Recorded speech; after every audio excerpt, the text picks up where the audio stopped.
சபைக்கு விடுமுறை விட்ட நேரத்துல உலக முதலீட்டாளர் மாநாடு களை கட்ட விடுமுறை முடிஞ்சு கூட்டத்துக்கு வந்தவங்க வெள்ளை அறிக்கை கேட்டு வெளிநடப்பு செய்ய முதல் நாளே ஹைடெக் 110 அறிவிப்புன்னு சபையும் கலகலக்க எதிர்வரும் தேர்தலை சந்திக்க என்ன செய்ய போறாங்க இவங்கன்னு தாவும் தலைவர்களுக்கு மத்தியில செய்தி சொல்றாங்க. கேட்போம்.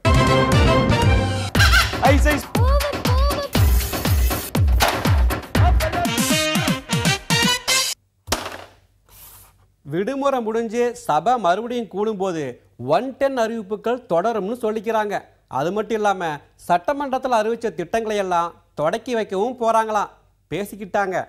அறிவிப்புகள் ஒரு பக்கம் வந்துகிட்டே இருக்க பூத் வாரியா பொறுப்பாளர்கள் போட்டு வேலை செய்யற இலக்கட்சி ஒவ்வொரு தொகுதிக்கும் 3 பேரை செலக்ட் பண்ணிருக்காங்களா. அதனால வேட்பாளர்கள் பட்டியல் முன்னாடியே வர வாய்ப்பு இருக்கு அப்படின்னு பேசிக்கிறாங்க. சட்டமன்ற கூட்டம் நடந்துகிட்டு இருந்தாலும் மு.க. ஸ்டாலினோட மக்கள் சந்திப்பு திட்டமிட்டபடி நடத்த போறாங்களாம். டிஜிட்டல் பேனர் மட்டும் வேணாம், மற்றபடி கொடி தோரணம் சுவர் விளம்பரம் பட்டைய கலப்புங்க அப்படின்னு உத்தரவா பேசிக்கிட்டாங்க. ஸ்டாலின் பயணம் போற இடத்துல மகளிர் குழுக்களையும் இளைஞர்களையும் தொழிலாளர்களையும் அதிக அளவு சந்திக்க ஏற்பாடு நடக்குதான். பயணத்தை பத்தி ஆன்லைன்ல அப்டேட் செய்ய தனி டீமே இயங்குதான் பேசிக்கிறாங்க. ஐயா, மூத்த கட்சி தலைவர்களுக்கும் இளைஞரணி பொறுப்பாளர்களுக்கும் சில இடங்கள பிரச்சனைன்னு பேச்சு வர பிரச்சனையை தீர்த்து வைக்கிற வேலையும் தளபதியோட பயணத்துல இருக்குமா பேசிக்கிட்டு தாங்க ஐயா. திருப்பூர்ல நடக்கிற கூட்டத்தில் மதிமுக வைகோவோட சேர்ந்து திராவிட அமைப்பு தலைவர்களும் ஒரே மேடையில் பேச போறாங்களாம். அவங்கெல்லாம் திமுக ஆதரவு ஆளுகளாச்சே, இது என்ன கணக்கா இருக்குதுன்னு தொண்டர்கள்லாம் ஒரே குழப்பத்தில் இருக்காங்களா பேசிக்கிறாங்க.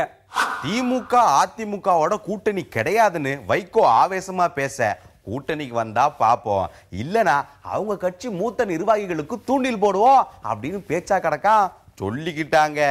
5 கட்சி கூட்டணிக்காரங்க தேமுதிக விஜயகாந்துக்கும் தமாக வாசனுக்கும் தூண்டில் போட்டு காத்திருக்க டபுள் டிஜிட் ஓகேவா அப்படின்னு அந்த கூட்டணியில் இருக்க கட்சிகளை வேற பக்கம் இழுக்க அந்த பக்கம் சதி நடக்குதான் பேசிக்கிறாங்க. திமுக கூட கூட்டணி சேர நினைச்சு பார்க்காதீங்க அப்படின்னு சுப்பிரமணிய சாமி சென்னையில சொல்லிட்டு போக பாஜக அணியிலையும் வாய்ப்பு இருக்கிற மாதிரி தெரியல. என்னதான் பண்றது அப்படின்னு முரசு கொட்ட ஒரே குழப்பமா சொல்லிக்கிட்டாங்க. ஐயா, தமிழ்நாட்டுல 45 தொகுதிகளை குறி வச்சு மகளிர் குழுக்களுக்கும் இளைஞர்களுக்கும் மத்திய அரசோட திட்டங்களை செய்யறாங்களாம். பாரதியார் பேர்ல சேவை செய்யற அமைப்பு இதை நடத்துறதால பாரதிய ஜனதாவோட தேர்தல் கணக்கு அப்படின்னு பேசிக்கிட்டு தாங்க ஐயா.